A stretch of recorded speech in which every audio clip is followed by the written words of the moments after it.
Programang ito ay rated SPG, striktong patnubay at gabay ng magulang ang kailangan.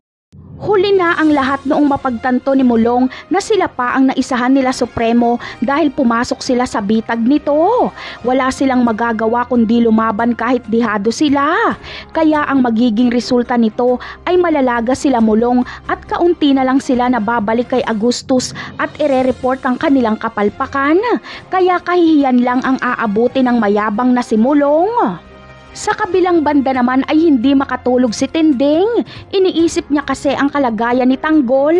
Nag-aalala siya ng husto, kaya hindi na siya magpapapigil pa. Kahit palayasin pa siya ni Rigor ay dadalawin niya si Tanggol sa kulungan. Gusto kasi ni Tinding na malinawan kung nakatakas ba talaga si Tanggol. Samantala, kasalukuyan ngang nagaganap ang bakbakan sa mansyon. Tanggol laban sa lahat ang nangyayari.